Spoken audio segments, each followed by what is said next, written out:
there is no center. Suppose you are the sannyasi. Jneyassa nitya sannyasi yonadveshti na kankshati. We are occasional sannyasis, kabhi kabhi sannyasi.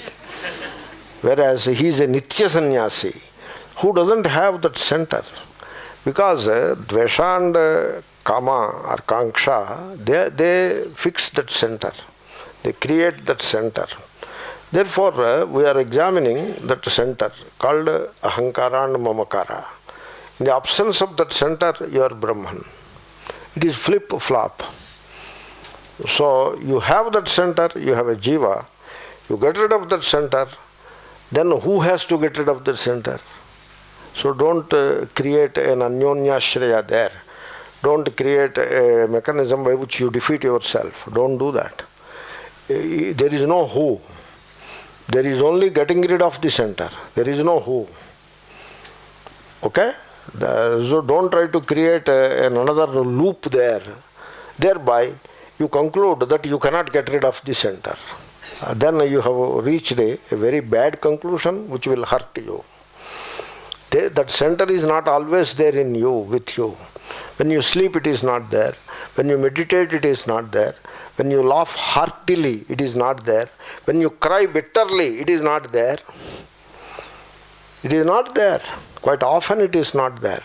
It is there only when you are self-conscious. When you are acutely self-conscious, the center is there. But you are not self-conscious even all through the waking state.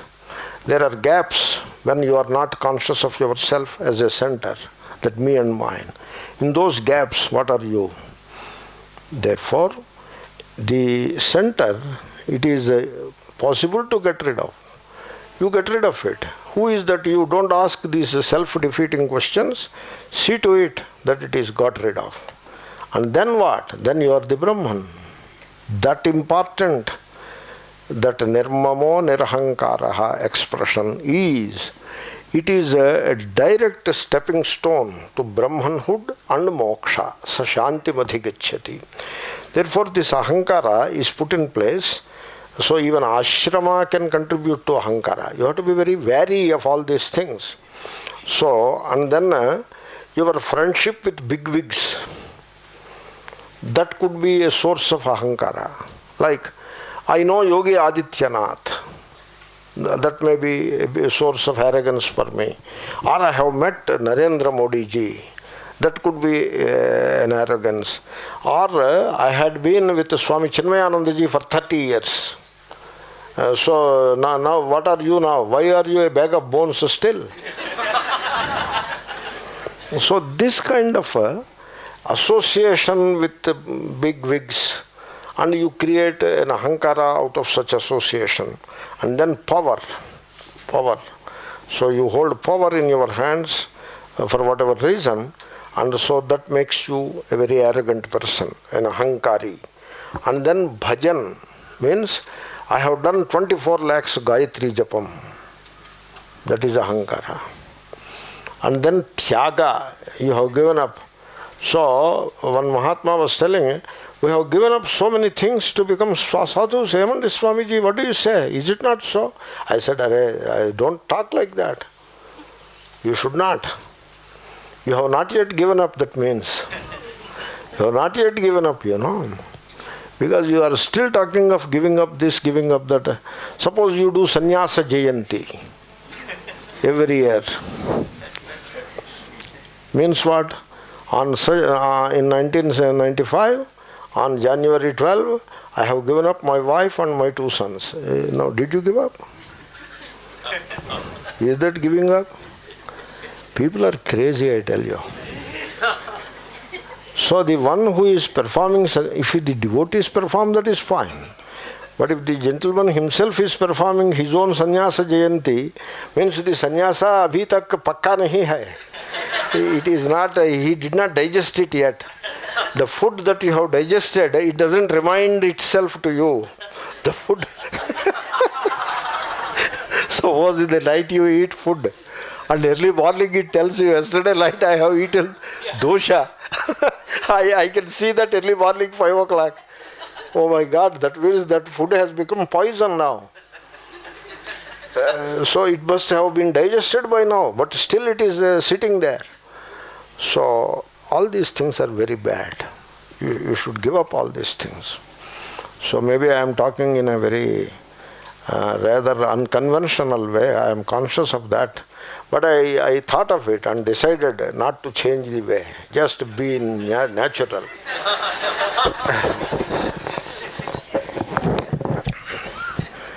You see, to make the mood a bit light, I will tell you a story.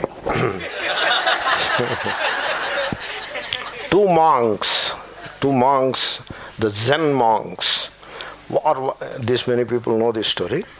So they are walking towards the monastery. It was a very muddy footpath. There was a rain in the earlier night, and it was morning. They are walking, and the whole path is full of mud. And as they are walking, they are passing through a small village street, only one street village, a small village in the mountains, and one young lady with a flowing white gown. That white gown, if you correctly stitch it, 3 ladies can wear it. But only one lady is wearing it. A flowing white gown. She came out of the house and she looks at the main door of the other house, the other side of the street. It's a small street. And she has to cross the street and go there. And she is baffled to see the path full of mud. And she is standing there, baffled what to do, because so much mud and this gown, flowing and white gown. And he is looking at the other side. These 2 young monks are walking. One of them asked, "Ma'am, do you want to cross the street?" She looked at him in a way saying yes. She did not say anything. Then he immediately picked her up. He is a very strong young monk. Picked her up in his hands and lifted her very easily and put on the other side of the street. She was extremely thankful because her gown was not muddied. She was very grateful and she ran inside the house. She forgot even to thank the Mahatma. She ran inside the house in her ecstasy because she could safeguard her gown very well. These 2 monks are walking. And they walked for another 30 minutes and then reached the monastery. Then the other monk asked him, "Hey, you should not have done that. You have taken a young lady into your hands and almost embraced her. You should not have done that." Then this man told, "I put her down 30 minutes back. Whereas you are still carrying her in your hands." So that is the story. So that way, every year he conducts Sannyasa Jayanti. Every year. Means he has not yet given up the family and all that. So, this is how the Tyaga also creates ego. That is what I was saying. Tyaga, you gave up and therefore create an ego out of it. Then there are some people who say, "I am the most humble person in this ashram." Do you agree with me or not?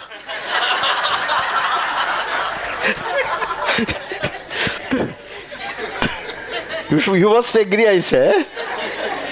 How dare you don't agree with me? So, all these things are a variety of ahankara. And then mamakara. So, this is mine, that is mine, properties and lands, this and that. So, this ahankara and mamakara, this is something which you have to examine. Nirmamo nirahankaraha, what Bhashyakara says. Nirmamaha, you may say, mama pratyaya varjitaha. You don't have it here? Oh, okay. Okay, I did not put it because he gave word-to-word meaning. He did not add anything to that. So that mama pratyaya varjitaha means the way you think and feel, that is the pratyaya. The way you think and you feel, that is the pratyaya. And you think mine and you feel mine, that is the mama pratyaya, that is absent. Okay? And then nirahankaraha. nirgata aham pratyaya. So the sense of me is gone. The sense of me is gone. The sense of mine is gone means what? You have a mind capable of thinking and thinking many good things. Thinking is not wrong, you know. Thinking is there. The faculty of thinking is there. But in that stream of thoughts, or you see, when there is thinking, the background of all this movement, you call it consciousness. The background of all the mental activity, it is the consciousness. So that consciousness, which is the content of, what is consciousness? Consciousness is the content of consciousness. It is like, what is that bag? What is that bag? Means the content of the bag. That is the sense of that expression, what is that bag? So the content of consciousness, in that content, the elements of me and mine are absent. That is the nirmamaha, nirahankaraha. Means what? There is a thing called personal. So the personal is defined by the me and mine. That is, they define the me and mine. Interestingly, you may want to pay attention to this. So if you examine your consciousness in connection with the physical body, because physical body is the source where mind is there, and from the movement of mind a consciousness is built, you know, the waking consciousness. And therefore, if you examine the consciousness in relation to the physical body, these twin ideas, me and mine, are located in the brain cells, not in the heart. When you abide in the heart, the ideas, the twin ideas of me and mine, you don't feel them. You feel them only when you are in the head. So when the wife and husband, they love each other, they look at each other and they think about each other in the heart. But when they fight with each other, they transport themselves into the head. And then they fight with each other. And then mine, me, mine, me. This sofa is yours, but this sofa is mine. Like that. So this is how the conflict arises. And so me and mine are in the brain cells. And that is one good news.